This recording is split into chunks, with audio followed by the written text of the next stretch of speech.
I want to thank Steve for the great job he's been doing. It's a lot of work to do this conference. Let's give him a hand.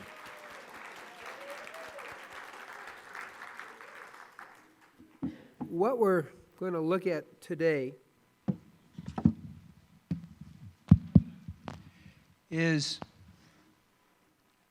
the difference between success and failure with your diet. It's really key. I see when people have the intent, loving themselves enough to heal themselves, of a 99% success rate in following the 100% vegan, at least 80% live food diet. So you're going to get the secret to how that works. And as you see, individualizing your diet is the key concept. We aren't a bunch of cows eating grass. Yeah, you may have noticed that, okay?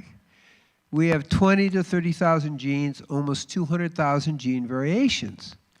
So the key is how do we match our dietary intake to our constitution? A few years ago, some research at Stanford came out and showed that on chromosome 19, it indicates how much carbohydrate, how much protein, how much fat we need to take in. Validating what I've seen over the years. Because the idea is, how do we make people successful? And I'll point out that many of you have been told, oh, a high complex carbohydrate, low fat, low protein diet is the way to go. And it's true for 30% of the population. The other 70% need more protein. And that's key. And you'll see the physiology. I just want you to get the big picture. And I was surprised to hear, where people publicly admitted, some of the people pushing the high complex carbohydrate, low fat, low protein diet, that they're eating fish once a week. Okay. Besides, fish fat actually kills your beta cells. That's not the point. The fact is, sticking to a theory is not what we want to do. We want to stick to the reality of who we are. That's where the success comes from. So that's why the key of this lecture is, how do we individualize our diet? Now, how many people had a chance to fill out the form of fast slow oxidizers? Raise your hand. We put it out the last few days. We had a bunch of them. But okay. Anyway, there's a survey you can do. But I'll give you the key when we get to it. Okay? Because it's really important to know whether your person needs more protein or less protein. The range, and it's called the mTOR pathway, small m, then capital T, capital O, capital R, is 35 to 70 grams of protein. That 70 grams still seems low according to what a lot of people are eating, but that's the optimal range for anti-cancer and really longevity. Those are the two places where the mTOR pathway works. So are we a person who needs less protein or more protein? Those are the kinds of questions that really give us success in the bigger picture. Diet also has to do with where we are in our lifestyle, in our life. So before puberty, diet's a little different. I'll explain in just a minute. More Kapha, and from puberty to 60, 65, more Pitta, and then after that, more Vata. And these are key concepts we'll get to in just a second, but I'm trying to help you see the big picture. Right now, we're focusing on fast and slow oxidizers, and there's two different terms here that's important to understand.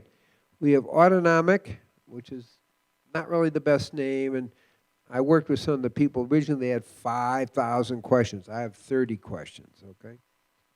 5,000 questions, and they use things like sympathetic and parasympathetic, which has nothing to do with the nervous system, but those are nervous system terms. The other one is fast and slow oxidizer. So I'm going to give you a little help. A person who needs a higher protein is the fast oxidizers. That's number one. The second thing is that if you don't get enough protein in your meal, you're going to get hungry in a day in an hour or two. Whereas a slow oxidizer, like which I am, I can eat just a little bit and go 6 hours or 8 hours and really not be hungry. So if you just have a salad without a lot of protein and it sustains you for 4 to 6 hours, that's a pretty good hint that you're a slow oxidizer. It's a term that has to do with how you use protein. So a slow oxidizer doesn't need much protein, and a fast oxidizer needs a lot more protein. So a slow oxidizer needs closer to 35 grams per day, and a fast oxidizer needs closer to 70 grams per day. So that's like double, but still not a lot. But in terms of optimum, according to your constitution, you have to have the right ratio of fat, carbohydrate, and protein. And that's a genetic thing. It's not a personal opinion, if you understand what I mean. Not because you read it in a book. The idea is to find out what your constitution is.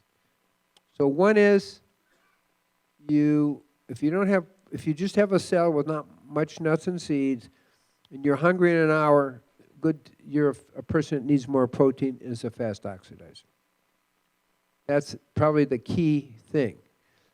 Second key thing is when you sit down to a meal, are you focusing on nuts and seeds or meat or whatever, or are you looking at the salad and the vegetables? If you're looking at the salad and the vegetables, more likely your person needs the lower protein diet and does well with that. But if you're looking at the high protein sources on the table and you're going that way, it's a good indication that your person needs more protein. As I said, in the general population in the United States, 70% of the population needs a higher protein. And 30% need a lower protein. Now, if you're vegan, then how do you be successful? Well, what I see is that we have a lot of protein concentrates out there. We have spirulina, we have blue-green algae, we have chlorella, we have hemp seed protein concentrate, sunflower seed. We have lots of things. So the most I ever see people needing is 2 tablespoons of some of this with each meal. So it's not a lot, and it's very easy for vegans to be successful if you're a fast oxidizer needing more protein. So that's the key, okay? But if you don't know that, and you're just doing the classic high complex carbohydrate, low fat, low protein, your chances of success are more limited. So those are like the key concepts. So what we see here is 2 terms because there's 2 different systems, but the end of the story is the same. But you're eating to balance the alkaline or acid acidity of your blood. So the sympathetic person, just the name, okay? They just didn't choose the names right because it's confusing. Has acid blood, and a high complex carbohydrate actually makes them alkaline. But a slow oxidizer has alkaline blood, and a high complex carbohydrate diet actually makes them slightly acid.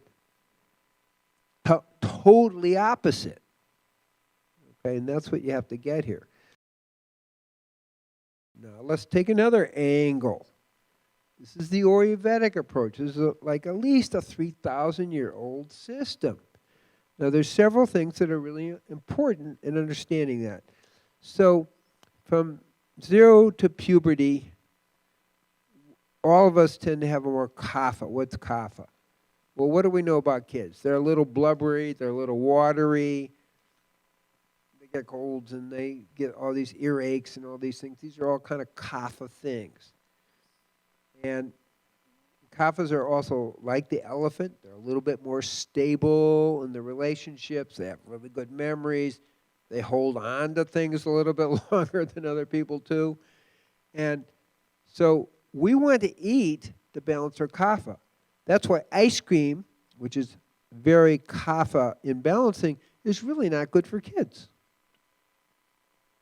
You know, whether it's vegan ice cream, but dairy particularly is really not good for kids if you kind of get the concept of Kapha. Okay?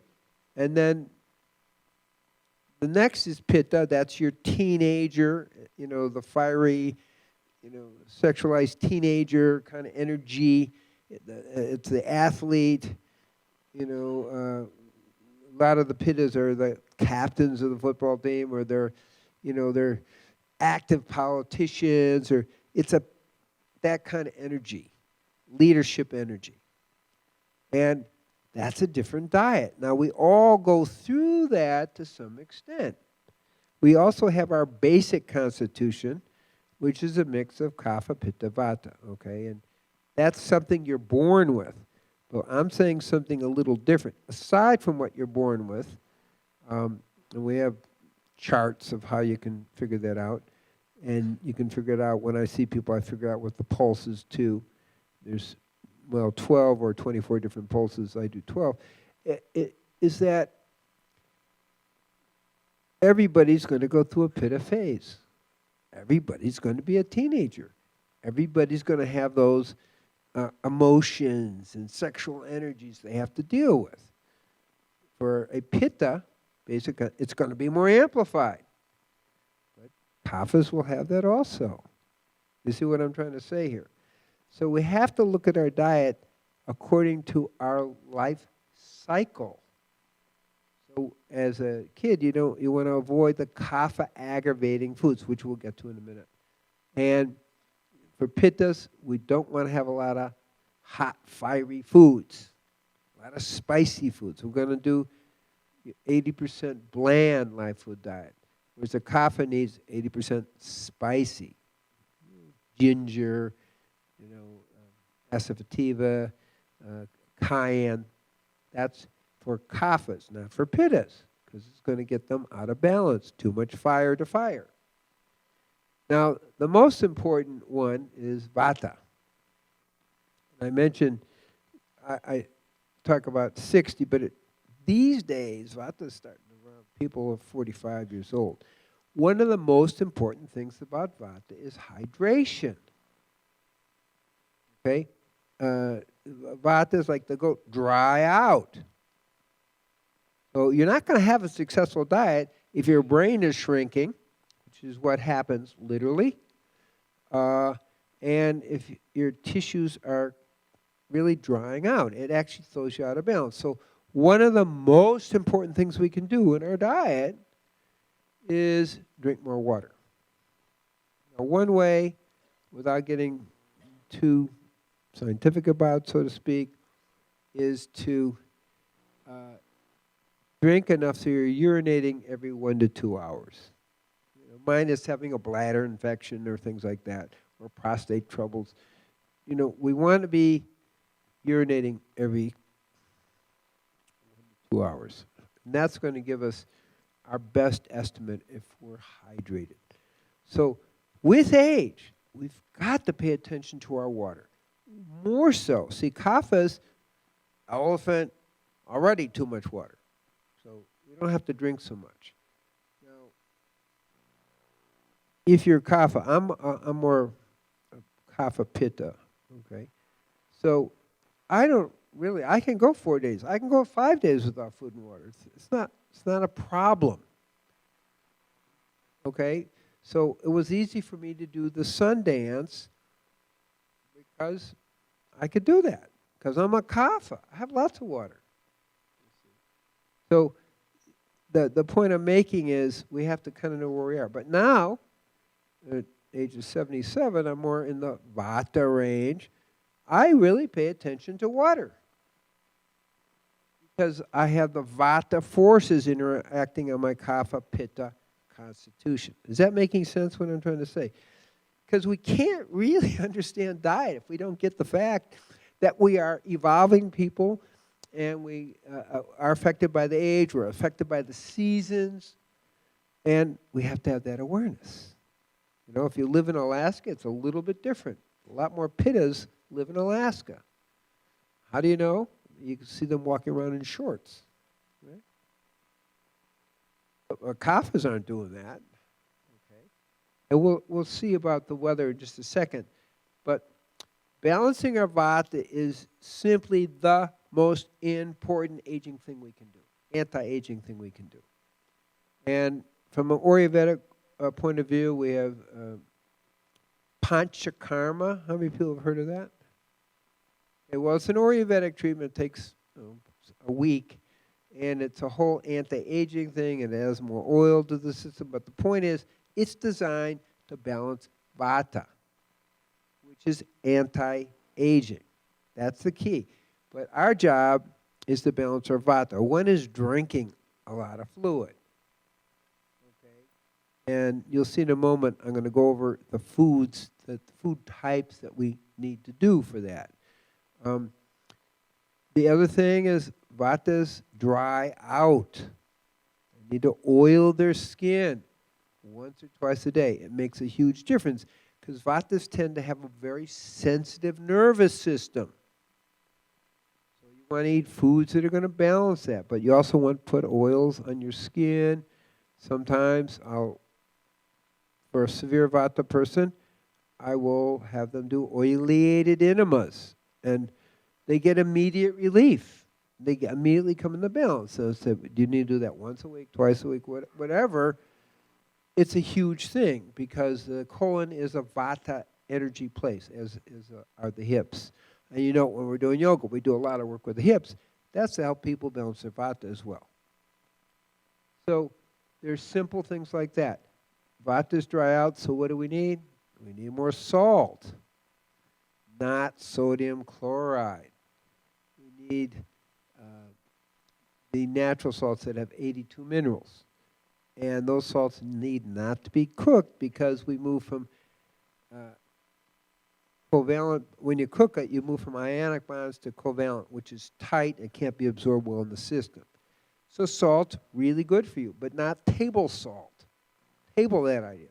Got it? We're talking about things that are raw salt, like Himalayan salts, mined in the Himalayas. It's mined. It's not contaminated from the air and so forth. When I use the scalar salts, because it's salt from 5 different places in the world, so we're getting salt is the energy of the earth, right? It's crystalline energy of the earth. So Vata's air. What do you need? You need earth. There's one other thing I want to mention is with our life cycle, certain energies are happening. So you're more Kapha, you're going to have more colds, flus, different things like that. You know, and then as Pitta, you're going to be more fiery, but still that's good because you're watery. See what I'm saying? So Kaphas are going to do really well during the Pitta time of life. Do you see the concept? But if you're Pitta and then you're going into Pitta time of your life, you got to pay much more attention to balancing your Pitta. Now, again, I mentioned for this group and for most people, I think the Vata time of life is starting at the age of 45 more than 60, and there are certain changes.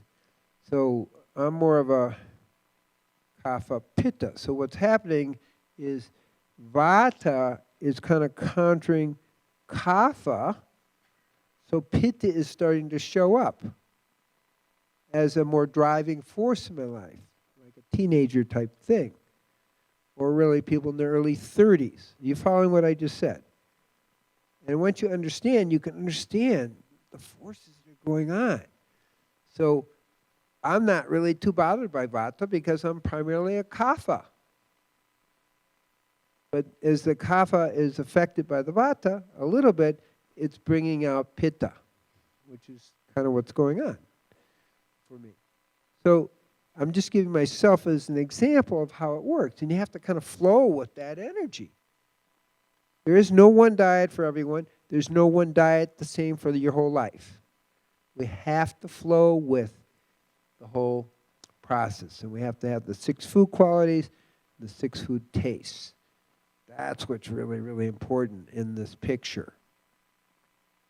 And that means we have to be a little flexible and not be fixed with a theory. This is you're the book that's being studied. That's why I use the word trial and error. We have a rough idea, but trial and error is the key thing. So there are also times to eat. And there are cycles. And the Vata time of the day starts at 2 a.m. to 6 a.m. It's the time to do the breathing exercises and the yoga and the movement. Vata is a movement and breath. It's a good time to do that and meditate. It's not an accident. They actually really understood these things. Okay? And incidentally, even though you'll hear today in Ayurveda, 2,000 years ago, the ancient rishis were pretty much a live food diet. I've done the research. Ancient rishis 3,000 years ago were pretty much on a live food diet. And mostly a variety of leafy greens, nuts and seeds. That's what they had. But it was live food. I would say, based on my experience in India, because of all the parasites, because of all the things, that's probably not the best thing to do now. So if you're going to live in India, having lived there on and off for 7 years, never got sick, never had dysentery, I balanced things. Okay? I also made sure I had really clean water. Very important. But by cooking your food, which is really all we had available, it's killing all the parasites. When people try to be live food in the middle of the jungle, they got dysentery, they got infections because it's just in the hygiene of today in India, that's really what's going on. So we're always having to adjust to the local realities, so to speak. So we have to, again, it's trial and error. We have to be very practical. You really need it, wherever you are, clean water. Clean water in that case would be boiled, but also filtered water. And you're going to do pretty well. Okay. The iodine is really good. I didn't know about when I was living there, but we know that iodine is the most powerful treatment for malaria. I'm working in Africa, and I'm working with a regional king. You know, he gets malaria, his secretary gets malaria, dies of it. It's like, can you please take some iodine? I mean, if we could afford it, we'd be giving iodine to everybody because that's the best thing. Where did I learn that? I learned it in India. And I found that actually in 1918, that was before my time a little bit, that there were people who really, really had severe malaria and they kept having relapses, and then they discovered iodine cured it. Because iodine actually is the best antiseptic for malaria, for viruses, for bacteria, for fungi. Now, it's a little side point, but I'm making a point about how we have to keep adjusting, okay? We have to be really much more flexible about the whole thing. So, at 6 a.m. to 10 a.m. is a time to eat just a little bit, okay, if you want. And then the big time to eat is between 10 a.m. and 2 p.m. Why? It's the Pitta time of the day. What's Pitta? Fire. Power of digestion is the highest. You see the logic. I'm trying to get you to get a feeling for the logic of the situation. Wow, okay, that makes sense. 10 a.m. to 2 p.m., fire time, eat your bigger meal then. You never want to eat till you're full, but you want to eat your bigger meal. And then people often have trouble between 2 and 6. They fall asleep, or this happens. That's your hypoglycemia time, okay? And it's good for some people until you treat your hypoglycemia, which is how I got started in a lot of this, is to have a little snack if you need at that time, because there's a tendency for a blood sugar drop. You're more Vata vulnerable because we now hit the second cycle of Vata, 2 p.m. to 6 p.m. Okay. And then after that, 6 p.m. To 10 p.m. is the Kapha time. And that's why I don't recommend eating a lot at night, because the digestion is really slow then. It really stresses you. And now, this is something that probably people who are Pitta would know, but from 10 p.m. to 2 a.m. is the Pitta time. Now, if you miss that time and you don't go to sleep, your Pitta gets going, and a lot of Pittas stay up to midnight. They're working. It's a great time. They're energized. How many people know what I'm talking about? I'm just curious. It's really true. So for Pittas, I say try to get to bed by 10, or you're going to go into Pitta, and you're going to not get enough sleep. And we know sleep is tremendously important. We need at least 6-7 hours. 6 hours, we think we're okay, but all the tests for cognition, memory, and so forth show if you're getting less than 7 hours, your cognition, memory goes down, even if it's subtle. Also, your coordination goes down. So now you see the cycle, not just the cycle of the seasons, but the cycles of the day. What's the point? We want to be in harmony. We want to have optimal health, longevity. We need to be in harmony with the cycles of the day. We need to be in harmony with the cycles of the seasons. We need to be in harmony with the cycles of our life. And we need to work with what we call our doshas, our balance of Kapha, Pitta, and Vata. So that's the really kind of key principles here. In my book, Conscious Eating, I outline it pretty clearly, and I have a whole chapter on how to balance Vata, since that's the biggest issue most people face. We're just going to go over a few ideas here. How to imbalance your Vata. Now, why is that important? Because most people in New York have an imbalanced Vata. Right? What are we doing to imbalance it? Oh, avoid calm, soothing environments. That sound familiar? Be excessively physically, mentally active with travel, overscheduling, overworking, excessive fasting, or extended periods of an extreme. So sometimes people come up for New York for healing, and they'll sleep for the first 2 or 3 days because there's a natural need to rebalance.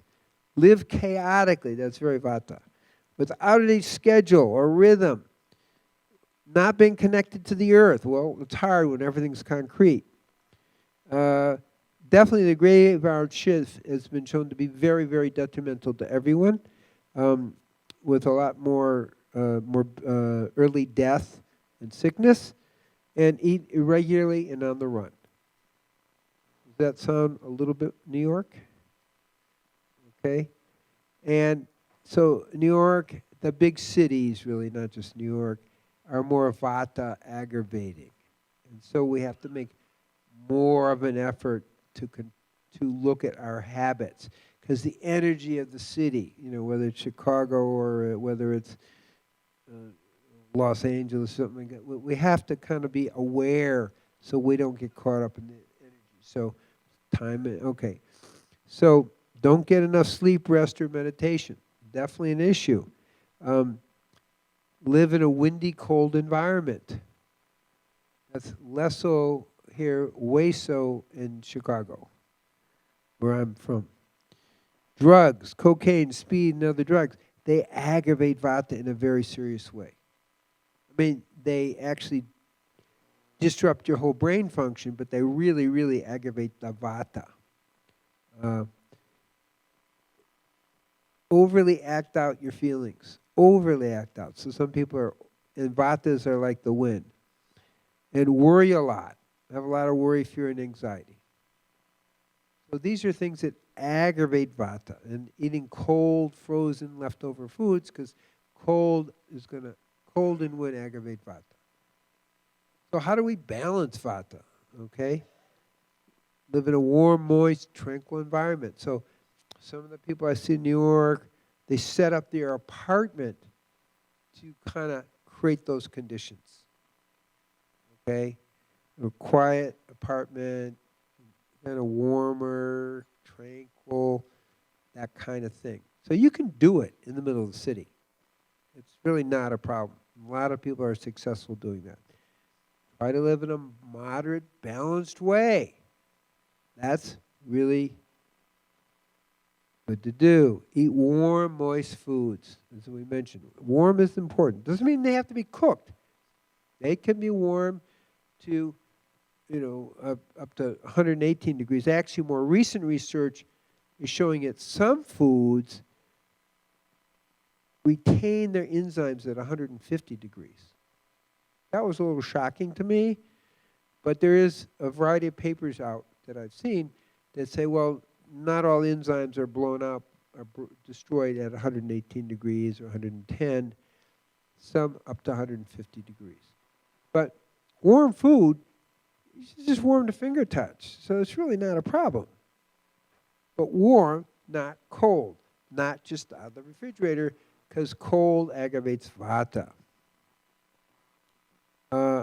Foods that have more sweet and salty and sour taste balance the Vata. This is where I'm getting into the details of the food. Sweet, sour, and salty food balance Vata.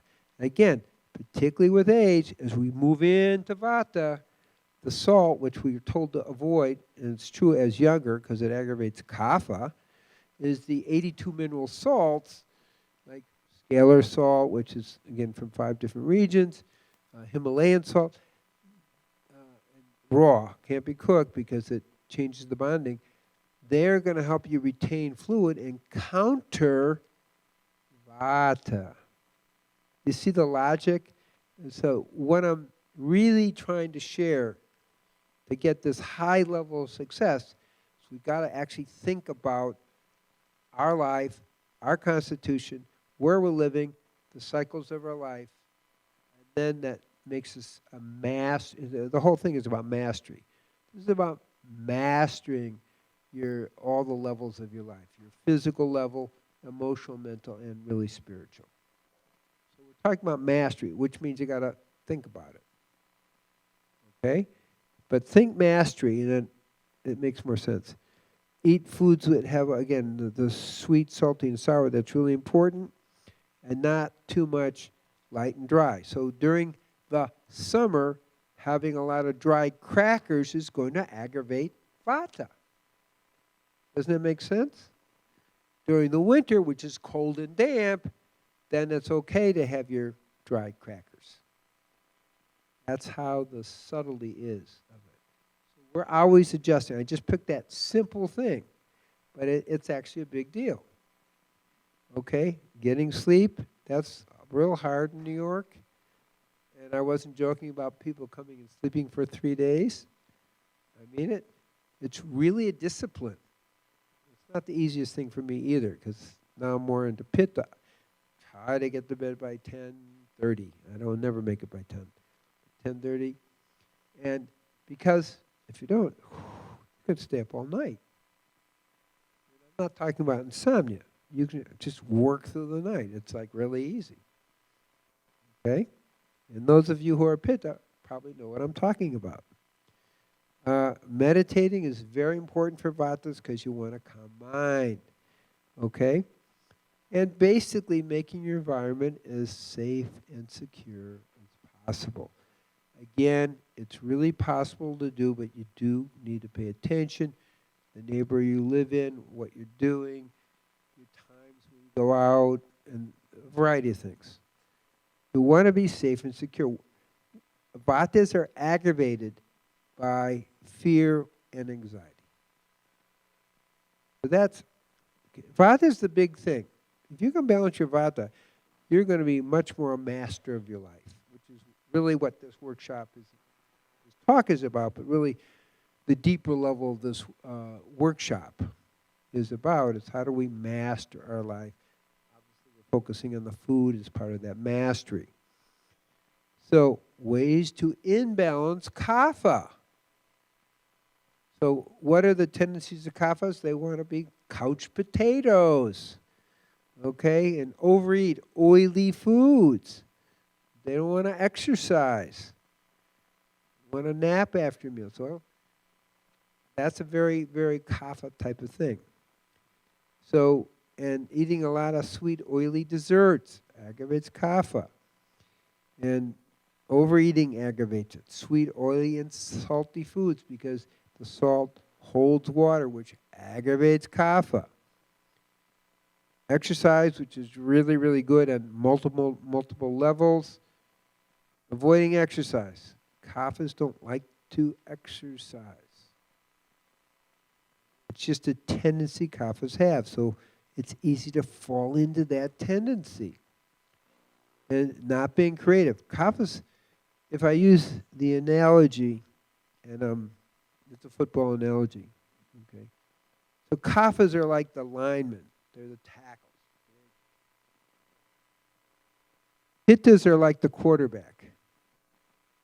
Vatas are like the split end. They're kind of all by themselves, running down the sidelines to catch a pass. But so it's just an analogy of kind of understanding the tendencies.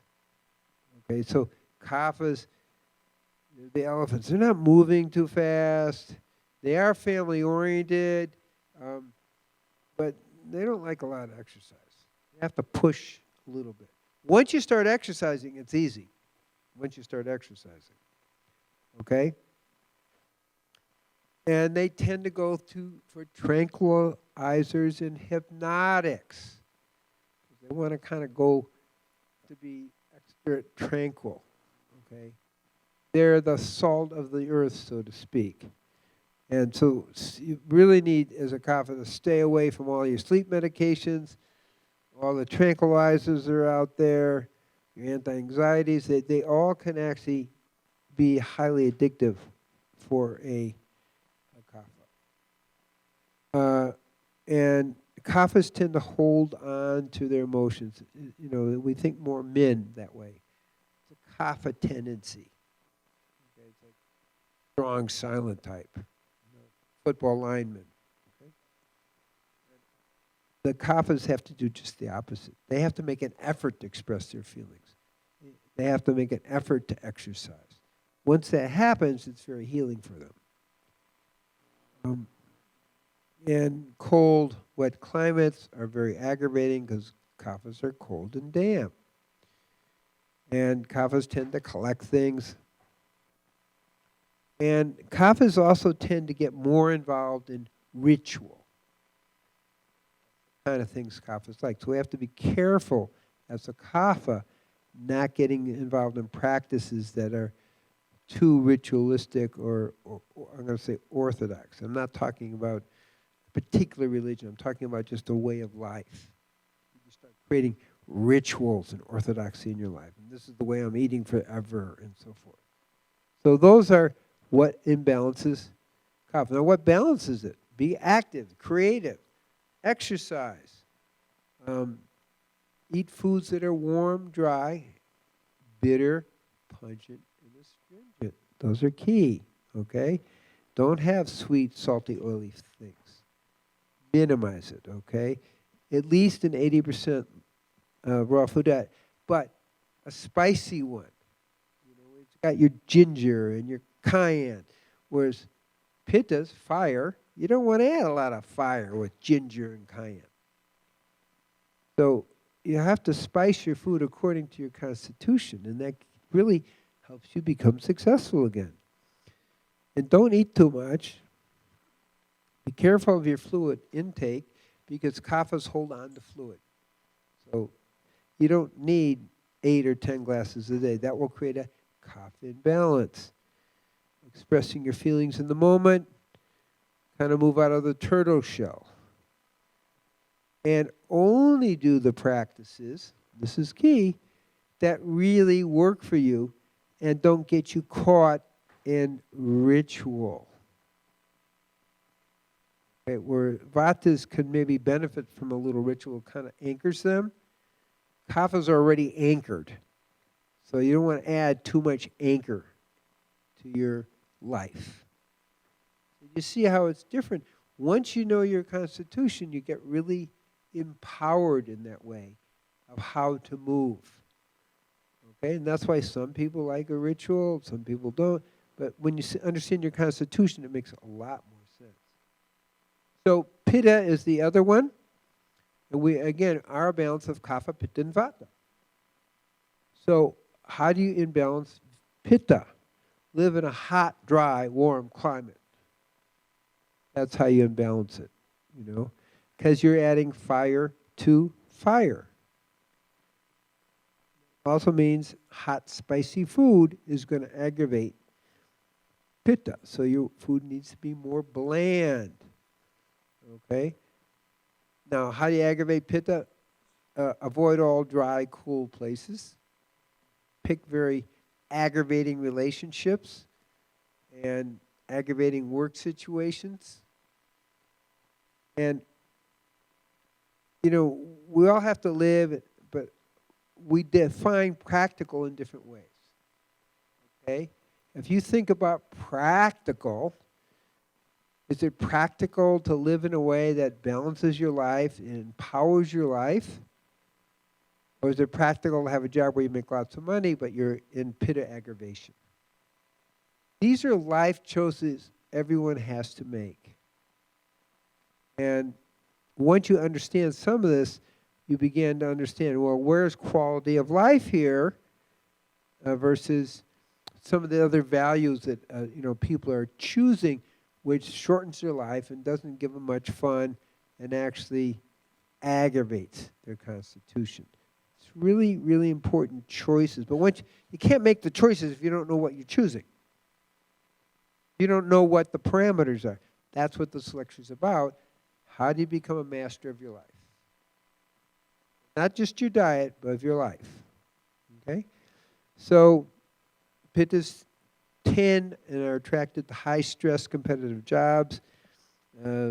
Be warlike, argumentative. It's really easy to go that way. Don't meditate. Lots of alcohol and cocaine, marijuana and speed really aggravates Pittas. And eating a lot of hot, spicy food, which is really easy to do. We live next 20 minutes from Mexico, and you know, it's really easy to get a lot of hot, spicy foods. And it's you have to be real conscious about not doing that. So what do we do to balance Pitta? Okay, live in a cool, calming environment, family-wise, work-wise, situational. Avoid excess heat and humidities. Meditate regularly. Express your feelings in a thoughtful rather than an argumentative way. Focus on being in a state of unconditional love, which you come from meditation. You know, eat the cool, sweet, bitter, astringent food. And in terms of live food diet success, what do we want? A bland live food diet, not a spicy one.